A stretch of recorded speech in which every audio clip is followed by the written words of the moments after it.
अरे एक तीर एक कमान, आदिवासी एक समान, एक तीर एक कमान, आदिवासी एक समान। आलो ना सांसद साहब।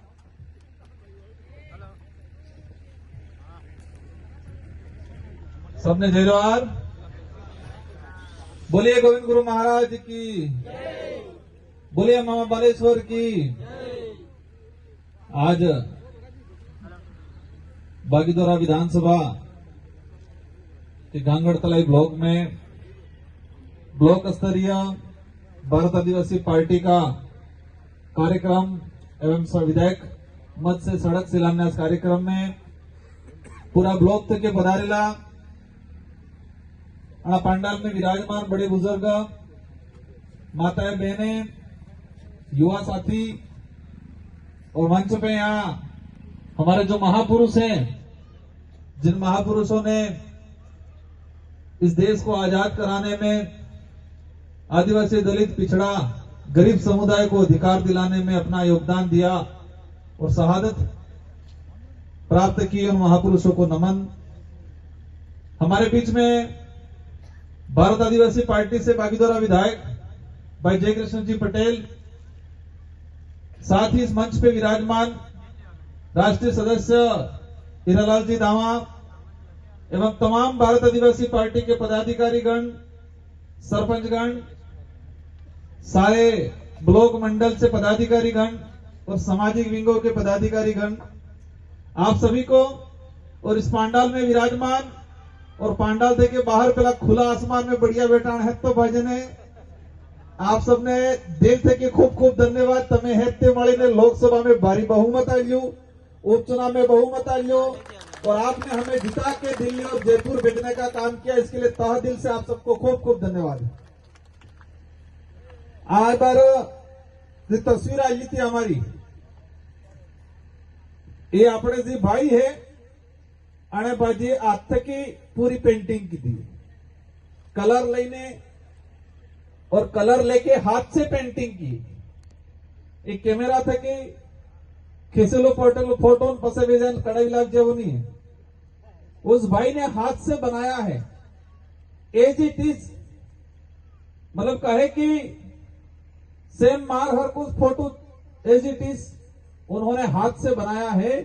तो इस क्षेत्र के अंदर, इस इलाके के अंदर, इस समुदाय के अंदर प्रतिभाओं की कमी नहीं है, बस अवसर और उनको तराशने की जरूरत है। और इस विचारधारा के बाद यहाँ के युवाओं में मानसिक विकास बेहतर तरीके से हुआ। पहले मत कणे कह दीधु कि आ दाड़ो ने रातर है तो हाँ रातर है, आ रातर ने दाड़ो है तो हाँ दाड़ो है। लेकिन आ विचारधारा बाद सही गलत को समझने लगे और सवाल करने लगे। तमे एक बुझेगा, अन्य पार्टी के लोग कहते हैं कि युवा बिगड़ गया है, उनके युवा भटक गया है, मन का समझता नहीं, मन का अवड़े वाड़े अदर जिम के। मैंने एक चीज देखी, उस युवा साथी को, जो युवा साथी कह रहा है कि संवैधानिक आरक्षण हमारा इतना था, आपने इतना बेच दिया, इतना हमें अन्याय हुआ है। जो युवा साथी कह रहा है कि जिस जमीन पे हमारे बाप दादा रह रहे हैं, हमारे पास कागजी अधिकार नहीं है, लेकिन वो जमीन हमारे बाप दादा 40-50 साल से रह रहे हैं, उसका मालिकाना हक मिलना चाहिए। वो युवा ये सवाल कर रहा है तो वो क्या कह रहे हैं, ये भटक गया। जो युवा स्कूलों के अंदर कमरे नहीं है, बच्चों को पढ़ाने के लिए टीचर नहीं है, उसका सवाल कर रहा है सोशल मीडिया पे, तो नेताओं के बीजा युवा भटक गया। जो युवा अगर पुलिस प्रशासन तानाशाही करता है, आपसे लूट खसोट करता है, बात सवाल जवाब करता है, तो हो कहीं ये तो बिगड़ गया है। युवा सवाल कर रहा है कि आपने स्कूलें खोली लेकिन कमरे नहीं बनाए, टीचर नहीं है, कॉलेज दूर है, कॉलेज है तो टीचर व्याख्याता नहीं है, बीए बीएड करीने घेर बैठाई, सरकार भर्ती नहीं काटती है और भर्ती काटे तो पेपर लीक थाई जाए।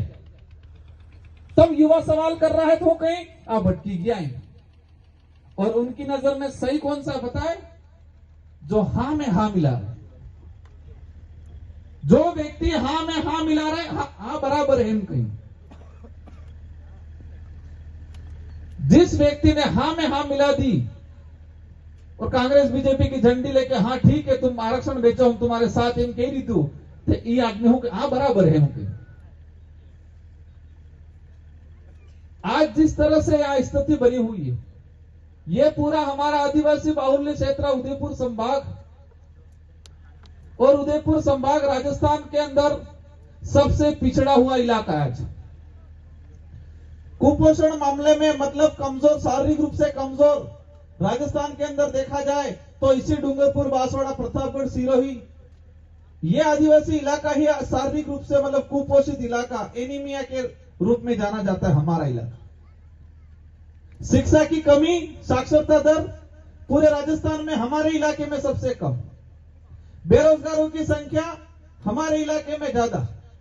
शिशु मृत्यु दर, जो मां गर्भधारण के जो गर्भवती महिला है या डिलीवरी के दौरान बच्चे अधिकतर मरने का रेशो सबसे ज्यादा हमारे इलाके में हो रहा है। सबसे ज्यादा पलायन यहां से गुजरात मजदूरी के लिए हो रहा है। राजस्थान का सबसे ज्यादा पलायन तो आदिवासी इलाके का। ये क्यों हुआ? क्योंकि इस इलाके के अंदर सरकार कोई भी रही हो, राजस्थान में, केंद्र में, इन्होंने आदिवासी इलाके की ओर ध्यान नहीं दिया। आज हॉस्पिटलों में हालत खराब है, इलाज के लिए जाते हैं, इलाज नहीं मिल रहा है, डॉक्टर नहीं मिल रहा है, दवाई नहीं मिल रही है। स्कूल में जा रहे हैं बच्चे, टीचर नहीं मिल रहा है, टीचर मिल रहा है तो कमरा नहीं मिल रहा है। और कंपटीशन एग्जाम वाला हमारे साथी मजदूरी करें। आज हालात ऐसे बना रखे, पेपर देके बच्चा जयपुर थे कि 11वें आना पहले खबर पड़े पेपर थे आउट थी। पेपर आउट ने नाम थे कि बीजेपी सरकार सत्ता में આવજી। और एक चीज તમે ध्यान में રાખવાનું, तो सारे सरपंच साहब गीत गाता था वे मोरे एक कार्यक्रम में कि पेपर वीसी ने खाई गया।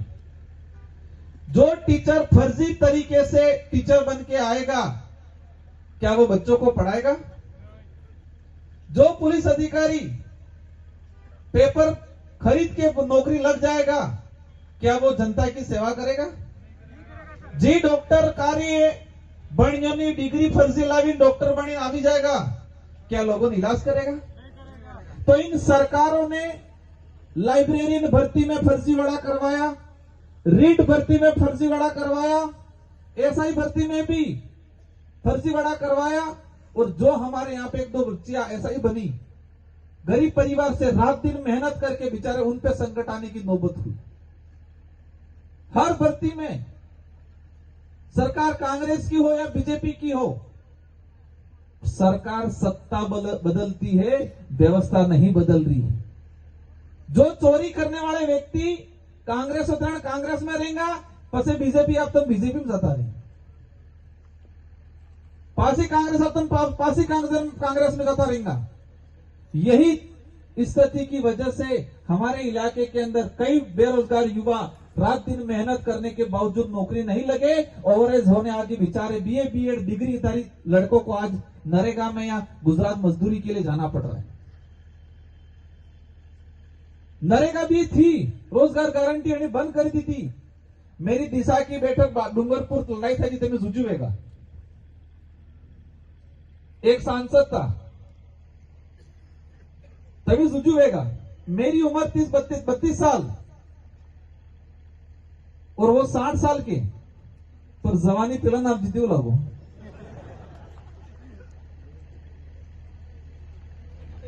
मैं कह रहा हूं कि रोजगार गारंटी में लोगों को रोजगार नहीं मिल रहा है, पिला हूं कहीं नहीं, जयराम जी आ गया, जयराम जी आ गया। मैं कह रहा हूं राजीविका में हमारी महिला जुड़ी हुई है, सीएलए बनी हुई है, उनके लिए भवन नहीं है। नहीं, मोदी जी सबका कल्याण कर रहे हैं। मैं कलेक्टर को अधिकारी को पूछ रहा हूं कि हॉस्पिटल में लोग जा रहे हैं, उनका इलाज नहीं मिल रहा है। ना ये योजना में नहीं आता, ये नहीं आता, मोदी जी सब कर रहे हैं, सब कर रहे हैं। मैं कह रहा हूं सड़कें टूटी हुई है, उसका क्या होगा? नहीं, स्कीम में नहीं आता है। और आपने देखा होगा, पता नहीं वो तो मेरे अंदर 70 साल का कैसे बुढ़ापा आ गया, मैं कुछ नहीं किया। मैंने रिएक्शन करके साइड में हट गया। बेफरा आणि खाड़ काट जाना आदमी थी। लेकिन फिर भी मैं संयम करके मैं पीछे हट गया, क्योंकि आदिवासी परिवार और हमारे भारत आदिवासी पार्टी की विचारधारा ने सिखाया है कि बड़े बुजुर्गों का सम्मान करना है। ये बड़े बुजुर्ग हिसाब से की रही गया क्या, इस मतलब कितना नुसेंस फैलाया। और मीडिया आज हम देख रहे हैं, न्यायालय के अंदर यूजीसी को लेके फैसला आया, सुप्रीम कोर्ट के जज कह रहे हैं, ऐसा कमेंट कर रहे हैं कि नहीं तुम गलत दिशा में जा रहे हो। कमेटी को क्या, अरावली पहाड़ियों को खत्म करने, 100 मीटर से नीचे की जो पहाड़ी है उसको पहाड़ी नहीं मान रहे। सुप्रीम कोर्ट ने सरकार के कहने पे फैसला सुना दिया, अपने कालजाना डोंगरम पड़ जाए। और सरकार कह रही है कि पहाड़ी नहीं, उसको खनन के लिए दे सकते हो। क्या क्या स्थिति बना रहे हैं ये लोग देश के अंदर। अभी राजस्थान हाईकोर्ट में, हमारे राजस्थान हाईकोर्ट ने एक स्टेटमेंट दिया, अच्छा कहा कि हमारे राजस्थान में बच्चियां जो स्कूल जा रही है, वो बच्चियां पानी इसलिए नहीं पी रही है क्योंकि स्कूल में शौचालय नहीं है, तो शौचालय कहां जाएंगे, यूं करके बच्चियां पानी नहीं पी रही हमारे स्कूल में जाके। ये स्थिति बना रखी है। और यह कहीं अमृत काल आ गई, कहीं मिशन 1947 इनके 1947 तो कहीं डीटा 2047 ऐसा बेवकूफ बढ़ाने का काम हो रहा है देश में। देश को बहुत बुरी तरीके से लूटने का काम किया जा रहा है। यह लड़ाई आज की, कल की, 1-2 दिन की, 1-2 साल 5 साल की नहीं है। यह लड़ाई लंबी है और लंबे समय के लिए लड़नी है। आजादी 5 दाड़े एक साल में नहीं बढ़ी। आजादी 1700, अगर हम मोटा मोटा ही आजादी की क्रांति की पढ़े तो 1755 से लगा के शुरू हुआ और 1950 में मतलब 150-200 साल तक लड़ाई लड़ी हमारे पूर्वजों ने, तो देश आजाद हुआ। तो इन लोगों से भी आजाद होना है तो हमें मिलजुल के लड़ना पड़ेगा। परेशानी आएगी, कठिनाई आएगी, बाकी ऐसा नियम ला रहे हैं ये लोग। देश में ऐसी कंपनियां तैयार कर रहे हैं। आज मैं एक बात बताना चाहूंगा, हम सब खेतीबाड़ी से जुड़े हुए हैं। एवं बीज तैयार करें जिन्हें सीड एम कहीं, और આપણે કહીને હાઇબ્રિડ પેલો હું કે હીરાલાલજી બિયારણ, અને બિયારણને મેં અલગ નામ પાડ્યું પણ હીરાલાલજી ના કીધું, વાર નહીં કહેવાનું એમ। તો બિયારણ છે કેટલું बढ़िया દેખાય। मैं उसके विरोध में नहीं हूं, लेकिन उसके दुष्परिणाम जो कभी होने वाले हैं। कंपनियां ऐसी कर रही है कि देश का किसान कैसा बीज बोएगा वो कंपनी तैयार करके देगी। उस बीज के लिए कौन सा खाद चाहिएगा, एक कंपनी दूसरी बनेगी खाद तैयार करने वाली बन रही है। एक कंपनी ऐसी बन रही है कि बीज से जो पौधा तैयार होगा, भुट्टा, गेहूं, चना, जो भी, उस पे बीमारी कौन सी लगेगी, तो उस बीमारी के लिए कीटनाशक क्या लगेगा, उसके लिए अलग से दवाई तैयार करने वाली कंपनी तैयार हो रही है। और ऐसे कि इस अनाज से, जो अनाज पक रहा है, उससे खाने से कौन सी बीमारी होगी जनता को, तो उस जनता को जो बीमारी होगी उसका इलाज अभी से तैयार हो रहा है। एक ही चीज તમે लगता होगा बढ़िया थे जो इलाज थे कि तैयार करें, वो खुद चाहते हैं कि ये खाएंगे जिससे ये बीमार पड़ेंगे, और इस बीमार पड़ेंगे तो हमारी ये वाली दवाई बिकेगी। हमारा बड़ी बेटा है कार्य बीपी शुगर जानी तू 10 साल पहले बीपी शुगर जानता था कि आज क्या स्थिति बन रही है। ये कंपनियां हम लोगों को मानसिक गुलाम बनाया। धर्म के नाम से कुछ लोगों ने अब खेत को भी गुलाम बना दिया, शरीर को भी गुलाम बनाएंगे। पूरा कब्जा करने का चल रहा है, और यही ट्रम्प डील है। हमारे जब कड़ी बुजुर्ग बतावेगा कि पूरा ट्रम्प करीन है मोदी जी नाक जोड़ो गोदोवाइन करीन हमला तब करने हम लेगा। जो ट्रम्प डील है, टेरिफ युवा साथी सोशल मीडिया पे देखते होंगे टेरिफ, ये टेरिफ हुए हैं, इन्हें मैं साधारण भाषा में समझाना चाहूंगा। एक कहावत ने माध्यम से कि हालांकि ओरिजिनल में की पढ़नी है, एक राजा होता है और उसका पूरा साम्राज्य इलाका होता है, और उस राजा के राज में हर दुकानदार या कोई भी धंधा खोलना है तो लाइसेंस वो राजा ही देगा। अगर धंधा खोल रखा है, उसकी रेट बढ़ानी है घटानी है तो राजा से परमिशन लेनी होती है। तो एक बड़ा रसोईया था जिसके वहां होटल पे खाना बनता था, तो वो रसोइयों को लगा 5 रुपए में रोटी दे रहा था, तो उसको लगा कि 5 रुपए में रोटी थोड़ी मेरी महंगी पड़ रही है, मुनाफा नहीं हो रहा है। तो वो राजा के पास गया डरता डरता, और राजा को बोला कि राजा जी ये 5 रुपए मन पौवा तो नहीं है, तो 5 से मैं 10 रुपया करना चाह रहा हूं।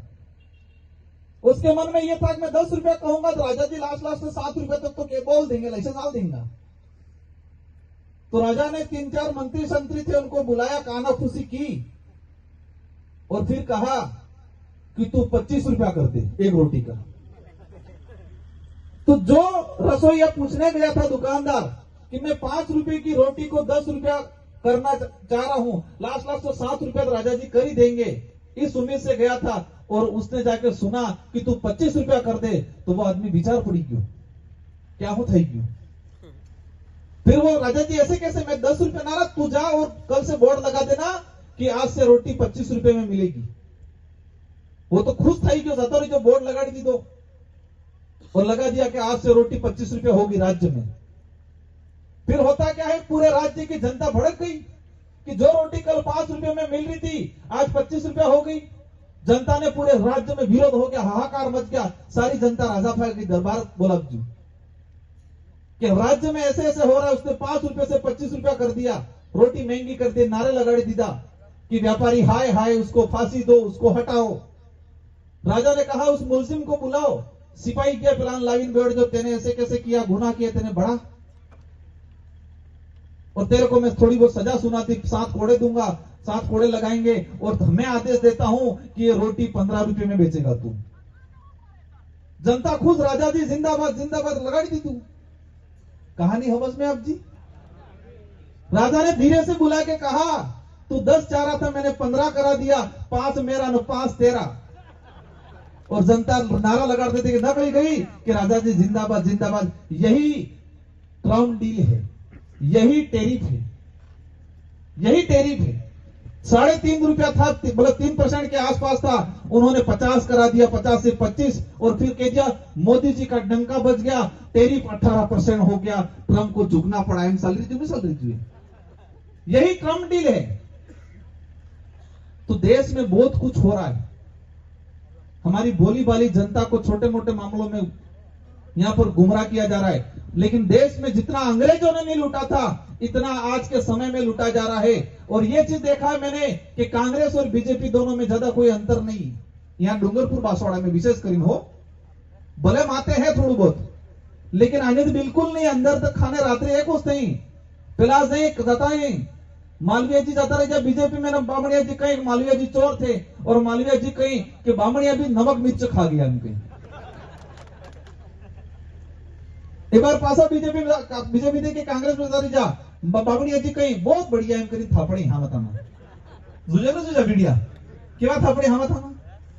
तो जनता गाड़ी थोड़ी है क्या, गुस्सों के माते करें, मार माते तुम्हारा माते। हमने कहा ही नहीं था कि आप बीजेपी में चले जाओ, कहती तो तुम्हें खड़े। अपन ने ये भी नहीं कहा था बीजेपी से वापस कांग्रेस में जाओ, अपन ने कहा था क्या? पर गाड़ी किने दी? अपन दी, क्योंकि तकलीफ है।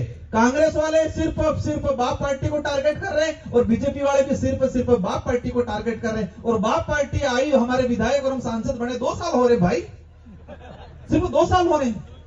और ये जनता आपको 1950 से लगा के अभी तक वोट देते आई थी, हमारे बाप दादा दे दे के थक गए थे, और 2 साल में तुम्हें बेएक था ये अंदर खाने। इसलिए आप सभी को जागरूक रहना है, समझदार रहना है, अच्छी विचारधारा के हमारे लोगों को तैयार करना है। और मेरे पास कई एप्लीकेशन आई है, स्कूल को लेके, 4 दीवारों को लेके, किसी के व्यक्तिगत काम भी है, किसी का सड़क भी है। हम प्रयास करेंगे जितना हो सके इतना, लेकिन पंचायती राज में हमारे अच्छे लोग बैठ जाएंगे तो थोड़ा ये करा देंगे, थोड़ा हम ये करा देंगे, और हम मिलकर जो भी समस्या है उनका समाधान करेंगे। लेकिन ये बिल प्रदेश की मुहिम जो छिड़ी है, मैं जो कह रहा था हमारा इलाका पिछड़ा, बिल प्रदेश का कल्पना की थी गोविंद गुरु महाराज ने, मामा बालेश्वर जी ने।